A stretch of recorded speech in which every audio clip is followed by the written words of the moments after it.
It's time again for Northwestern Outdoors Radio, the show covering fishing, hunting, and all sorts of outdoor recreation and destinations right here in the region you live and play in. Northwestern Outdoors is brought to you every week by Max Lure Company, makers of the world-famous wedding ring spinner, by Loophole, America's Optics Authority, and by Sportsman's Warehouse, America's premier outfitter. Northwestern Outdoors is also sponsored by Wallowa County in Northeast Oregon, where you'll find both nature and fun. By Chad's Coast White Sports Fishing, offering you the affordable Canadian fishing trip of a lifetime. And by Camp Chef, the way to cook outdoors. So grab your fishing rod or hunting gear, load up the boat or lace up your boots, and let's head outdoors with your host, John Cruz. We're starting off the show today, unfortunately, saying goodbye to a good friend, Lance Mers, who you've been hearing for quite a while now on our extended Max Minute as a regular guest, is moving on. Lance, as you probably know, has been a sales manager for Max Lure Company. They're based out of Wenatchee, Washington, and they sell fishing lures all over North America. Everything from their iconic wedding ring spinner to walleye gear, kokanee gear, salmon gear, trout gear, and more. Lance has done a great job talking about their product line, talking about fishing, and I've really enjoyed having him on the show. But he landed a great job with the city of Wenatchee. It's a 9-to-5 job. Pays well, excellent benefits, and best of all, at the end of his career, he'll get to draw a pension for the rest of his life, and so will his wife. And it's hard to find a job that offers that anymore. So, Lance, we'll have you on from time to time still, but just know, we're going to miss you, buddy. You did a great job, and I think our listeners are going to miss you too. This week on the show, besides hearing from Lance for the last time in a while about a great attractor for whatever lure you're trolling in the fresh or salt water, we'll hear from outdoors writer and TV personality Gary Lewis. Gary has got some great ideas on where to take your family fishing this summer in Oregon, especially if you have kids, along with some advice on making the experience an enjoyable one for them. We'll stay in Oregon, but head north and east when we take you to one of the prettiest lakes you'll find in the Pacific Northwest, Wallowa Lake. If you go there, you may see some very odd-looking and brightly painted boats on the water, full of people paddling them around the lake. They're called dragon boats, and Mike Lockhart will join us to tell you about them and about the dragon boat race taking place at Wallowa Lake this summer. Another reason to head to Wallowa Lake? The fireworks. There's going to be a great 4th of July fireworks show taking place there this year, something that's been a long-running tradition in this county. And Mark Stauffer with the Wallowa County Chamber of Commerce will tell you more about it. One place to take in the fireworks show is the state park at Wallowa Lake. But after we talk to Mark about fireworks, we'll be taking you to another state park at another lake. This one is in eastern Wyoming. It's called Keystone State Park. It offers great fishing at Keystone Reservoir, and they have a brand new and very unique accommodation for rent. It's a treehouse of all things, and Park Superintendent Terry Lee will tell you all about staying there for a cool camping trip. If you're a kid who loves to play in tree forts, you'll want to hear about this opportunity to stay in the ultimate treehouse at this state park. But first, it's time for another edition of Sportsman Spotlight with David Sparks. There's been a lot of talk over the last year by Seattle area politicians about breaching the Snake River dams. But do they really know what's going on there? This week, David explores the survivability of the young fish making their way over the dams downstream to the ocean. Sportsman Spotlight is brought to you every week by Chad's Coast White Sports Fishing, offering affordable, all-inclusive saltwater fishing vacations out of Port Hardy, BC. I'm heading there in just a few weeks, and I can't wait. Find out more at coastwhitesportsfishing.com. Salmon and the Snake, David Sparks, Sportsman Spotlight. There have been so many opinions rendered about the fate of salmon and their possible extinction. Something that always comes up as a potential contributor to their demise is damming rivers, because it's difficult, if not impossible, for salmon to traverse a dam. Such is the case with the mighty Snake River, which rises in western Wyoming and runs into the Columbia River in Tri-Cities, Washington. I talked about this issue with Rob Rich, who is with Shaver Transportation Company and is an expert on many aspects of the snake. The removable spillway weirs, which give a big fish slide for the downstream fish for the fish transport that runs from late April through the middle of August by barge and trucking after that. The fish survival through our navigation lock system is roughly 96 to 97%. It's an incredible survival rate that the Corps of Engineers have been working on steadily since the dams went in. Continual improvement, taking a hard look at the science behind fish survival and what it takes, and not stopping with that kind of development. I can't say what the fish survival rate was prior to the dams being here. I don't know that that was actually something that people were taking into effect, but with natural predation, with droughts, with ultra-high flows, there had to have been fish losses prior to the dams being here. What we do know is that the Corps of Engineers, along with their partners on the river, have done an incredible job of bringing that number up well into the upper 90s, and we're very proud of that. And that's good news for all of us who love to fish for and eat salmon. A quality and affordable fishing adventure is waiting for you off Vancouver Island with Chad's Coast-Wide Sports Fishing. Located in Port Hardy, British Columbia, you can drive or fly to your all-inclusive guided fishing vacation. Whether you're after big salmon, heart-fighting halibut, or a cooler full of red snapper and lingcod, you can catch it all here. Better yet, your lodging, meals, and fish processing are all taken care of. Want one more reason to go? The price. With the Canadian dollar exchange rate where it is right now, your U.S. dollar goes further. Space is limited, so go to coastwidesportsfishing.com to book your trip. That's coastwidesportsfishing.com for an incredible BC fishing adventure. I'm gonna take you fishing, honey. You're gonna love it. Gonna get up before the sun.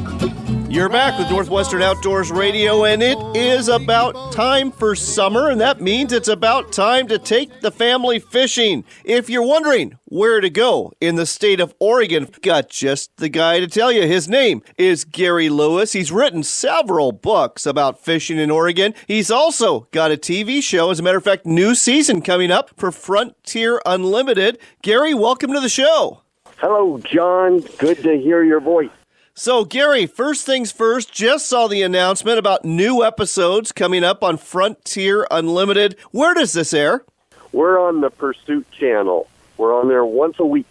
All right, and let's go ahead and change the subject and talk about fishing. You are from Central Oregon, and I know that you've taken your daughter fishing to a lot of places out there. What's one of your favorite places where you've taken your daughter over the years? It's just kind of a sure bet for a good time.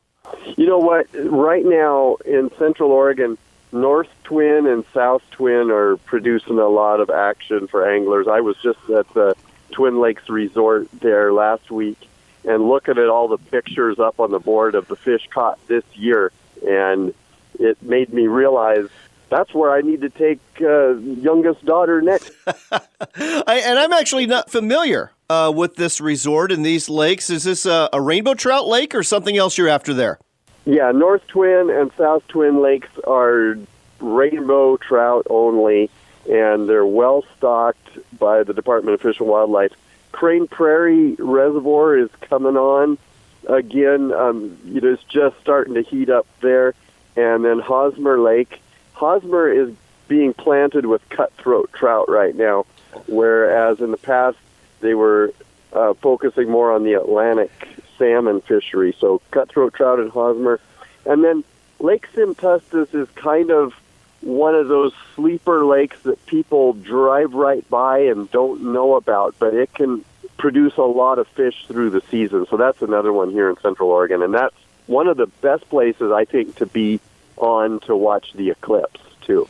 All right. And we've talked about that recently with Chris Havel with Oregon State Parks, but keeping with fishing here, when it comes to summertime fishing, when I was a kid, my folks always took me up into the mountains. And I remember going to Timothy Lake as a kid, loved fishing there. What are some mountain lake destinations you'd recommend for anglers this time of year, especially when it comes to families with kids?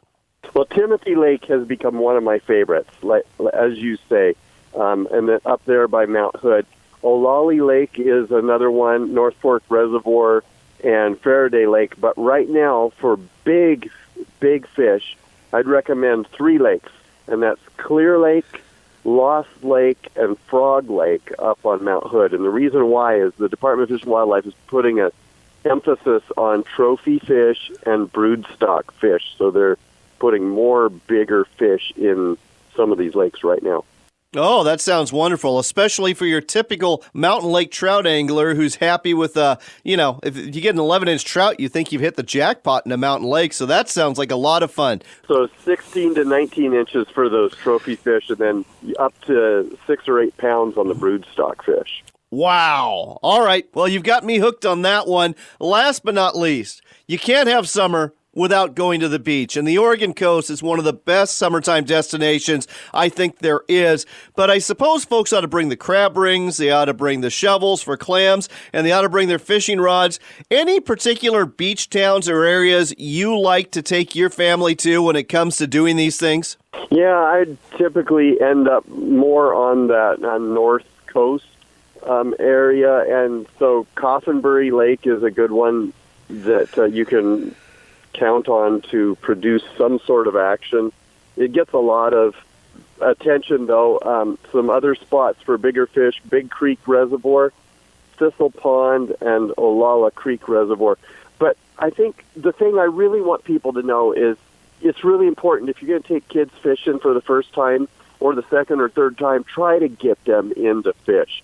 And the most important thing I think a person can do if they don't understand how to set up the tackle properly and they want to be prepared for success is go into a sporting goods store. Take your fishing rod right into the store and take it back to the tackle counter and get the guy to set it up for you.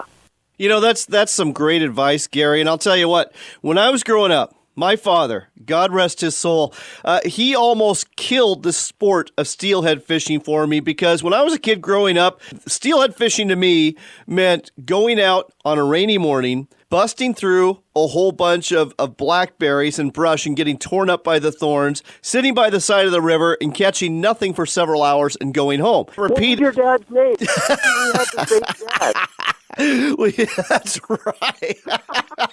Fortunately, as an older man, I discovered steelhead in the summer in streams fishing for trout, and I got cured of that, and I'm hooked on steelhead fishing now. But you're right. If you don't have success, the kids are less inclined to come back unless they're very foolish kids like you and I were and are just stubborn and keep at it. So in addition to that, in addition to making sure there's success that way, I've always heard that you should have lots of other activities and not get too focused on just the fishing. If the fishing's slow, have something else to do. Hot chocolate. But, the best thing to do if the fishing's slow is swat mosquitoes. I mean, there's no shortage of them. You're right about that. You are absolutely right. What I like to do is bring some hot chocolate and some crackers and some things for the kids to play around with, and let them learn how to paddle the boat, teach them other outdoor skills while you're waiting for the fish to bite. We were talking about our dads. My dad, he's a really good fisherman now, but man, I remember a lot of those days coming home fishless. And I think today, with the shorter attention spans that we all have, let's make sure we get the tackle right, because sometimes it's just one split shot away from catching fish, and let's figure out the things that make the difference. My favorite setup for catching a trout with the kids is to use that sliding sinker on the main line, go to a swivel, 30 inches of leader, and I'd be looking at 4 to 6 pound test, but tie it off on a number 16 treble hook, and then put a little bit of that dough bait on there. And then once the kid has caught some fish, just don't let them reel it in. Just cast it out into a good spot and let it sit there until the line starts to move.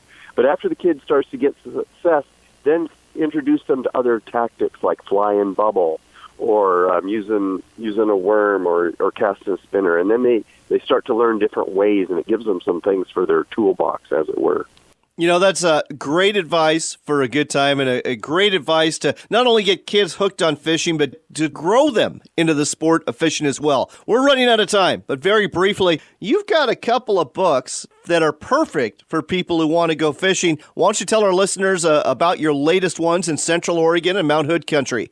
Okay, so the Fishing Central Oregon book, it's in its 6th edition now, and this thing is packed with 200 lakes and rivers and creeks, and we tell how to fish, where to fish, and try to help people be successful. And then Fishing Mount Hood Country, and I wrote this one with Robert Campbell from Oregon City, and we try to cover the whole mountain, Mount Hood, and tell people all those little places to fish and help you discover your own spots, too. And if you want to find out more about these books and everything else that's going on with Gary Lewis, he's a busy man, folks. He's on TV, he writes books, and more. Go to his website. It's GaryLewisOutdoors.com. That's GaryLewisOutdoors.com. Gary, always a pleasure to talk to you. Hope you have a great summer with the family. Thanks, John. We'll see you on the trail. Rise above us, got a bamboo pole and a leaky boat. It ain't much, but if you bail, it'll float. I'm gonna take you fishing. You demand quality performance from your binoculars, whether you use them in the field, on the water, or at a stadium. But you don't want to spend a fortune. That's where the BX Mackenzie binoculars from Leupold come in. These armored, waterproof binoculars are both comfortable and dependable. Look for your Mackenzie binoculars at quality sporting goods retailers near you, to include your Cabela's, Sportsman's Warehouse, or Northwest Bi-Mart stores. BX Mackenzie, bringing your world into sharper focus, only from Leupold.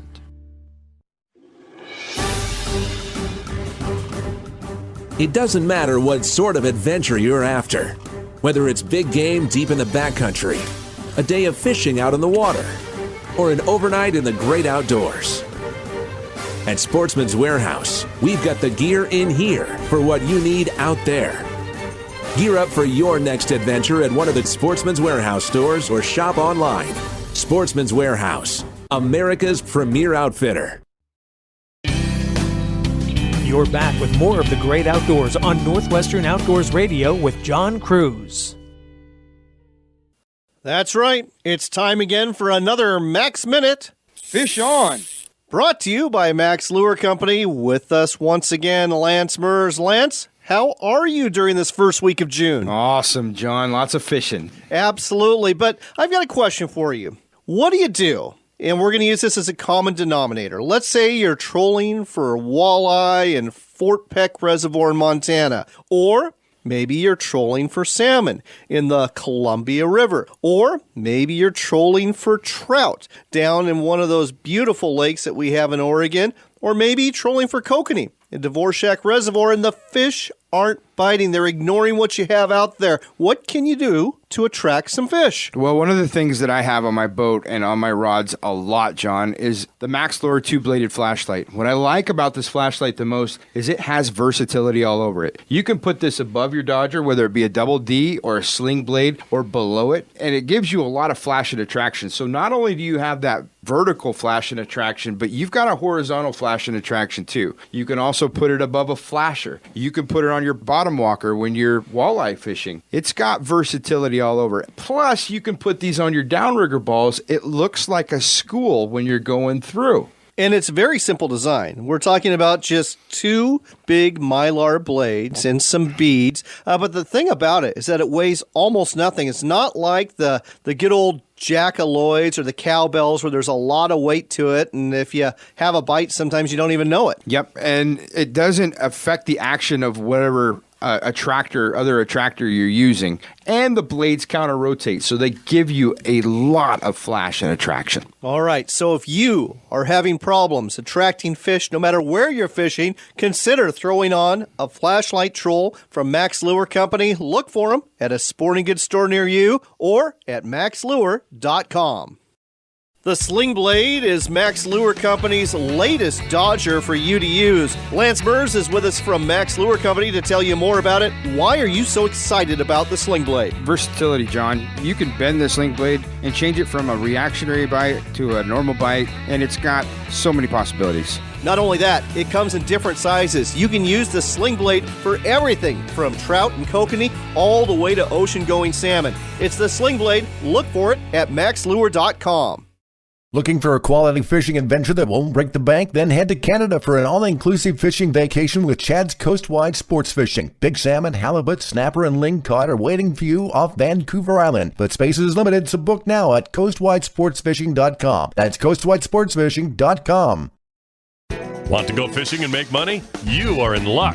This year's Pike Minnow Sport Reward Fishery kicks off May 1st. Just register at a check station and go fishing for 9-inch or longer northern pike minnow within designated waters of the Columbia or Snake River. Then you bring your fish back and collect a voucher good for a cash reward. The more fish you catch, the more they're worth. $5, $6, and $8 per fish. Catch a pike minnow with a special tag and you've landed $500. Find out more at pikeminnow.org. That's pikeminnow.org.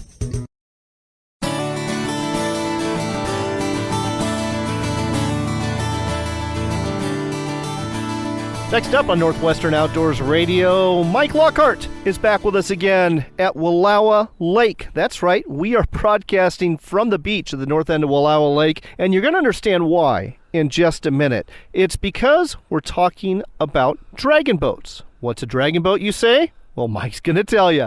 Mike, exactly what are dragon boats, and tell us a little bit about how the use of these is becoming more popular in the Northwest. Well, they're primarily a 20-passenger boat with a dragon head out front and a dragon tail at the end. The boats have 10 seats in them, 2 per seat, paddles the boat. There's a steersman in the rear who guides the boat, and what we call a caller or drummer, depending on the situation, in the front of the boat that keeps cadence, yells at you and tells you to paddle harder in a race, and does all those things to motivate you like a coach. So it's a very popular sport throughout the world now, and it became very popular in Portland starting in the 60s. That was kind of spurred by the idea that Portland created a relationship with Kaohsiung, Taiwan, as a sister city where the sport really originated. The Kaohsiung side of the races are done in a very large ornamental boat, and they're really fairly unique to Portland and Kaohsiung, although I've heard there's using those boats once in a while. They're much larger than the what we call the Hong Kong boats or the more scull type faster boats. But here we're using both because we've been lucky enough to get a older former Rose Festival Kaohsiung boat from the Kaohsiung Portland Sister City Association. So Wallowa Lake, we're way up in northeast Oregon, and the lake's about 3-4 miles long. Beautiful mountain lake. We're surrounded by the Wallowa Mountains and the Eagle Cap Wilderness, and it's a great place to paddle. But I'm sure the first time that you brought one of these boats here with 20 paddlers, you were getting a lot of odd looks. Yeah. As it came down, we put the head and the tail. We don't always practice with the head and the tail on it just to protect them.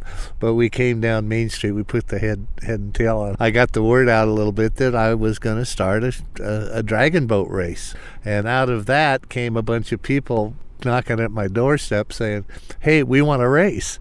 So then we started a paddling club, and now we're off and running. Last August was our first race. We had a smaller race at 10 boats, which was pretty good, from mostly out of the Portland, Vancouver area. This year we're promoting the race again, and it looks like we're going to have another successful year. The club is growing. The club now was started last year. We peaked at about 26 members. Now I think we're up to close to 45. So it's getting to be more popular here. It's great exercise. The health aspects of it are really good. I can feel it myself, a few pounds off and some things like that, but it's a team sport with 20 people in a boat, and you get very close. I'll bet you do, in more ways than one, I might add. So let's talk a little bit about how this is becoming popular, these races throughout the Northwest, and a couple of things. First off, it's not just taking place in Portland and here in Northeast Oregon. These races are taking place at other venues as well. Oh, yeah. Vancouver, Kent, Washington, Olympia, Washington, Salem, Oregon. Then you can get into Montana at Flathead Lake.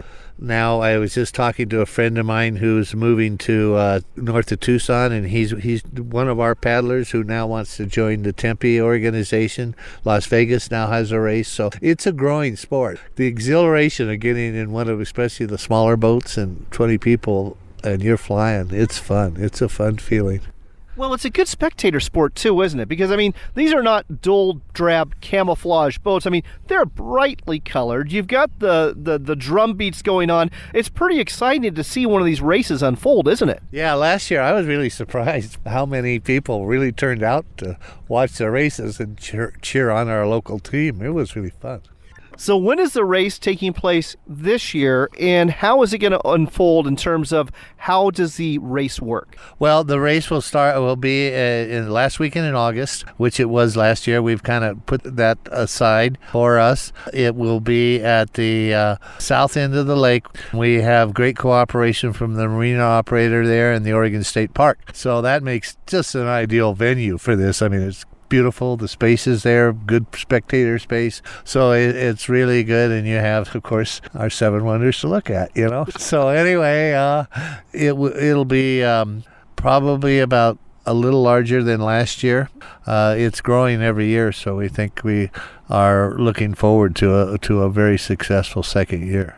How far up the lake are they paddling before they turn around and head back? How long is the race? Okay, we run 3 events. That's kind of unique. One's kind of unique to us. We run a 250-meter sprint race, and we run a 500-meter sprint race. We actually go across the lake on those 2. Secondly, being a person that ran ski races half my life and being in skiing, I created a new event, which is a slalom. And that's kind of unique for us. And it was kind of like a fire drill. So I think I could say it was really a little chaos at first until they got used to it, but everybody really enjoyed it. And I think it's one of the things that's bringing people back this year. All right, well, there you go, folks. Make your plans now to attend the Dragon Boat races at Wallowa Lake. It's right by Joseph in Northeast Oregon. Beautiful setting. Just head to the state park, take in the races. It's going to be a ton of fun. And of course, explore one of the 7 wonders of Oregon that is Wallowa County while you are here. And make it a point to take in some of the other Dragon Boat events too. They take place at Flathead Lake in Montana. They take place in Portland. As a matter of fact, just about every weekend in Portland, you can see the Dragon Boats heading up and down the Willamette River. It's a very popular activity, and give it a try yourself. Look for it at a paddle club near you. Mike, thanks for telling us all about this on Northwestern Outdoors Radio. Thank you. Dragon boats are not the only thing you're going to see on Wallowa Lake, especially if you show up there on the 4th of July, because there's going to be quite the fireworks show taking place that night. With us here to tell you more about it is Mark Stauffer with the Wallowa County Chamber of Commerce. Mark, tell our listeners about 4th of July at Wallowa Lake. Well, you know, it's actually the perfect place for a fireworks show up here. If you're familiar with Wallowa Lake, it sets at the foot of the Wallowa Mountains on 2 sides, and then you have a 900-foot tall moraine on the east side of the lake, and we affectionately call it Shake the Lake because when they fire off the fireworks from the lake, it rattles the chest, and it's absolutely spectacular against the dark night sky. Well, I know that $12,000 is being raised, so that's a lot of fireworks that are be going off over the lake. What's the best place to take it all in? Would it be maybe at the boat launch at the north end of the lake? Would it be the state park at the south end? Where would you recommend people go to get the best view? Well, you know, there really isn't a bad view when you go up there. If you're looking for more of a party atmosphere and seeing folks fire off some of their own fireworks, then coming at the north end of the lake where the county park is at is the place to be. If you're looking for it to be a little quieter and maybe you've gone camping, up at the state park is good. And then people line the sides of the lake all the way around.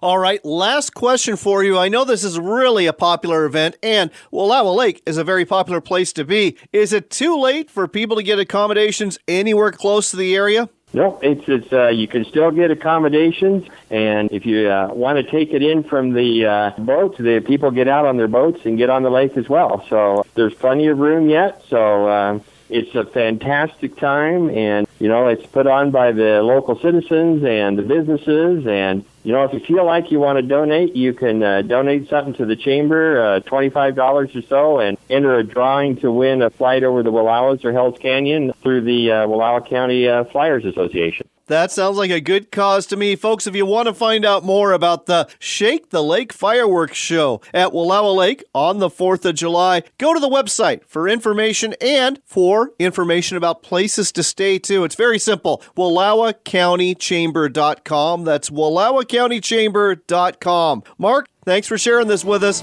All right, thank you.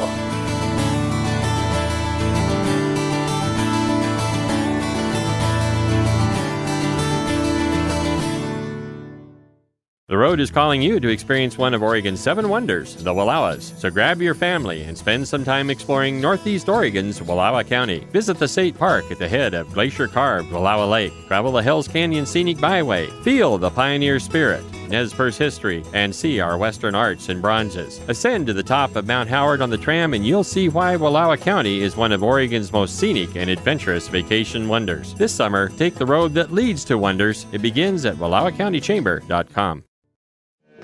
You can fish from a boat, or you can stand on shore, or you can use a pontoon with carpet on the floor. You can sit upon a dock or wade out to a big old rock. You're back with Northwestern Outdoors Radio. I'm John Cruz, and it's time to share some fishing reports from all over the Northwest, courtesy of Sportsman's Warehouse, America's premier outfitter. And we'll start off in the Tri-Cities, where the Sportsman's Warehouse in Kennewick reports that both Washington and Oregon anglers will be happy to hear walleye fishing has been excellent in the Mid-Columbia between John Day Dam to the Highway 395 bridge. Trolling plugs like the Berkeley Flicker Minnow or the Rapala Tail Dancer will become more and more effective. Harnesses equipped with a Colorado blade like the Berkeley Flicker Rig or the Northland Float and Spin are always good bets too. And I know my personal favorite is always a double whammy from Max Lure Company. Sturgeon fishing has always been good in this stretch of the river. Many anglers will anchor up just below John Day Dam and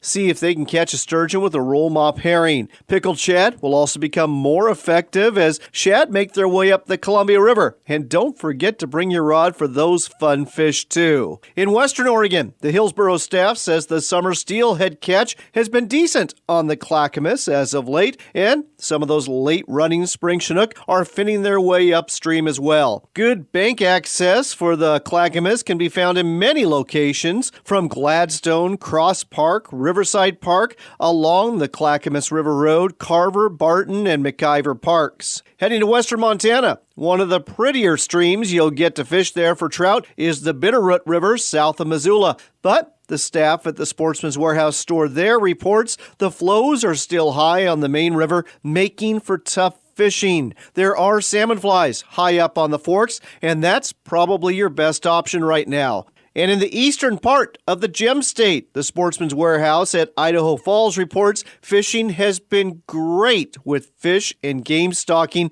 the last couple of weeks at Birch Creek. Fly fishing with a bead head, hare's ear, or a small stone has been a very good bet. And fishing with a small Panther Martin spinner is always a good option as well. Want to find out more about how the fishing is near you? Then head to your local Sportsman's Warehouse store. The staff do a great job of keeping up with what's going on in your local waters. And another reason to go to America's premier outfitter right now is because they are having a great Father's Day sale running through this weekend with all sorts of hunting, fishing, and outdoors gifts sure to make your dad a very happy one. Find out more at sportsmanswarehouse.com.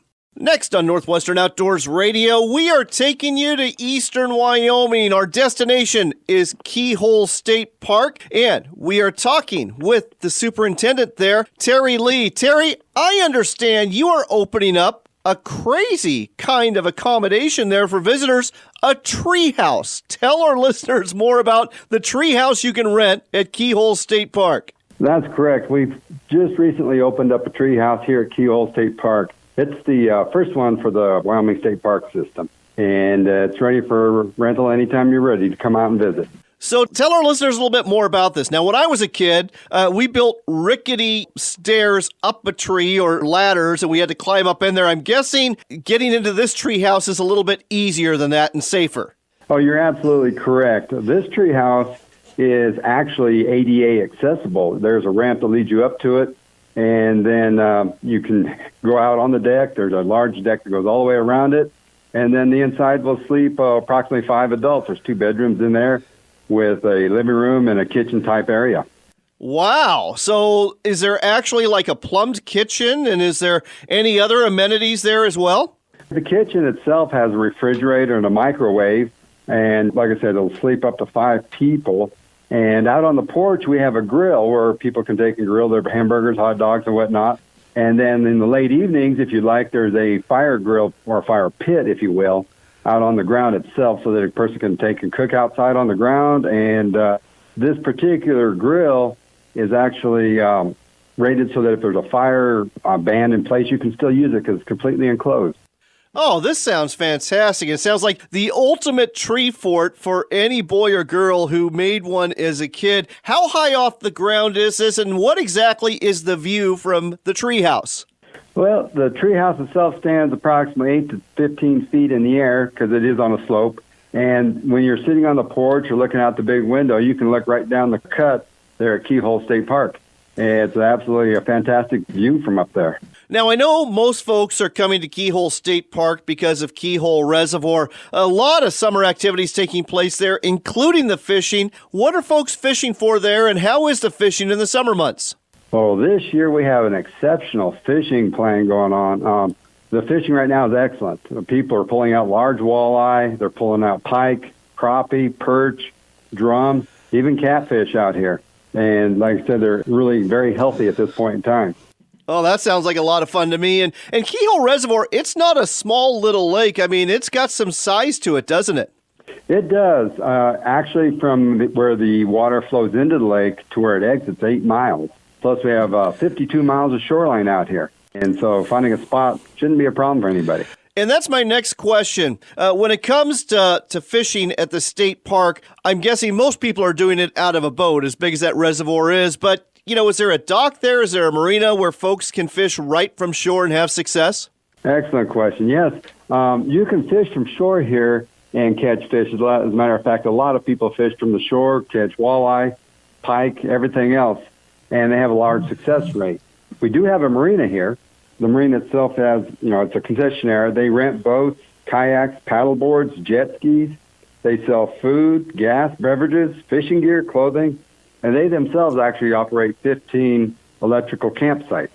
Wow. All right. Well, this sounds like a great place to visit to me. Again, folks, if you want to go fishing, if you want to go boating, if you want to go kayaking, if you want to stay in a treehouse or just normal camping accommodations, Keyhole State Park in eastern Wyoming sounds like the place to go. Anything else that's bringing people there? Is there wildlife viewing? Is there other activities? Do you have summer programs that you want to tell folks about? You bet. We have a lot of events taking place here at Keyhole State Park. We have a number of fishing tournaments. And what's really unique is during the 1st of January, we have a first-day hike for people that are interested. Also, July 4th brings around the Pine Haven fireworks display, and that will happen on the 1st of July this year. And people will be able to enter the park free from 8 until the fireworks are finished. And like I said, they're put on by the Pine Haven Fire Department. We also have bird banding out here, and the public is welcome. Mostly this is for the school kids and special groups, and this is put on by the Audubon Society. We also do a number of educational programs out here to include canoe education for the Moorcroft and Rosette schools, and that's done in conjunction with the Game and Fish. A couple of the other amenities that we have out here are playgrounds. We also have 3 sets of horse corrals for people that would like to bring their horses out here and ride on our trails. And we also have 3 reservable shelters in the Cottonwood, Pat's Point, and Tatonka campground for people that are looking to do weddings, family get-togethers, and such.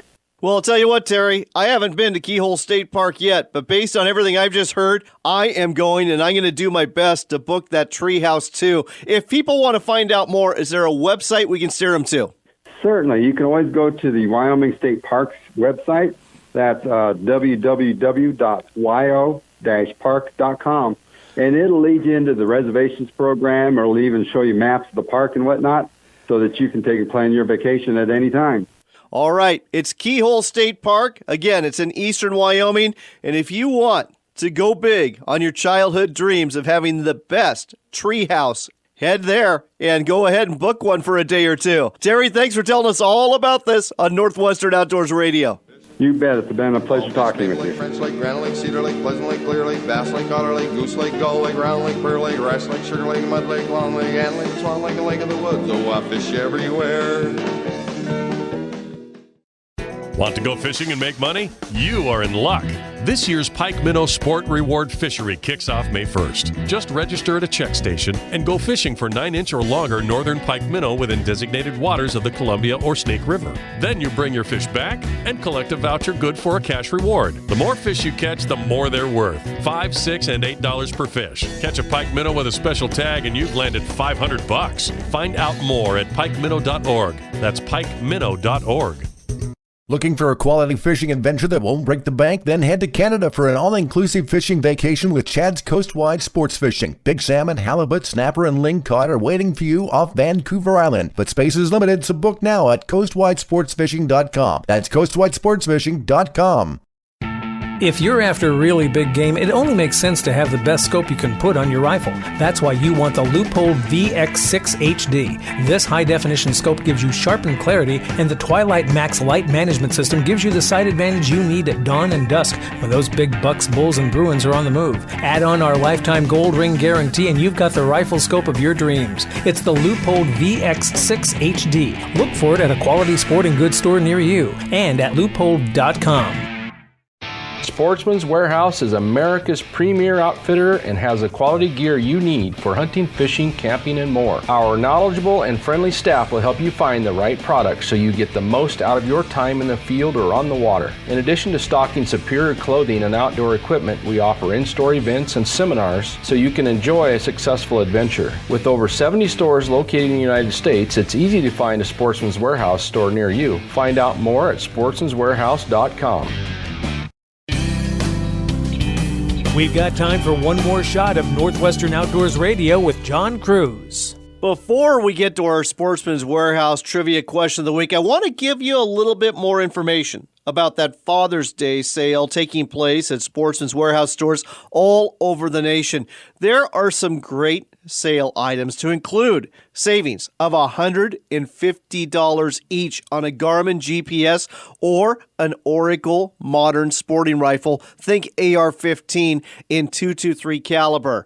Are you a fisherman or a fisherwoman? How about a Pfluger rod and reel combo for less than $40? And if you were looking for a new pistol, a Smith & Wesson M&P Shield pistol for $299. Wow, hard to beat that price. Hey, if you're thinking Father's Day and you're thinking summer, you're thinking outdoors cooking, and that's why $100 off a Traeger grill is a great reason to head to a Sportsman's Warehouse near you. But you better hurry. This sale is only taking place through Father's Day weekend. And now, let's get to your trivia question of the week. When we see newborns from the canine species, whether they are dogs, coyotes, or wolves, we usually refer to them as pups. When we talk about bears, we refer to their newborns as cubs. But when it comes to the fox, their newborns are referred to as something else. Do you know what a litter of newborn foxes is called? If you do, you can give us your answer in one of two ways. Number one is to go to our Facebook page. You'll find it at Northwestern Outdoors Radio. Like our page, go to the post, give us your answer there. Another way is to go to our website, northwesternoutdoors.com. Just go to the Contact Us page and let us know what's a litter of newborn foxes called. Nope, we're not looking for pups. We're not looking for cubs. We're looking for another name for a newborn fox.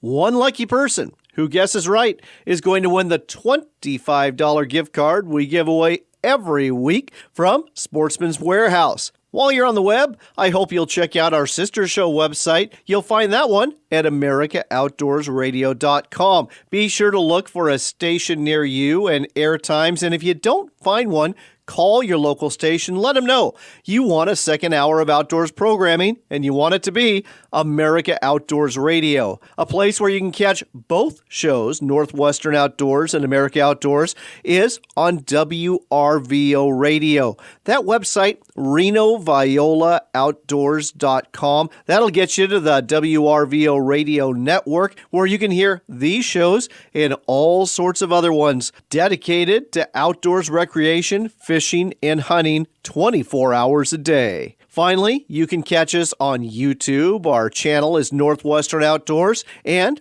on Podbean too, just in case you want to download us to your Android device. It's time to go. But for all you dads out there, if your family's wondering what they can do for you this Father's Day weekend, let them know you want to spend some time outside, whether it be going for a hike, going fishing, checking out the wildlife, walking along the beach. I don't care what it is. Get out there with somebody you love. Get out there with your family and make the most of your day, because it's Father's Day.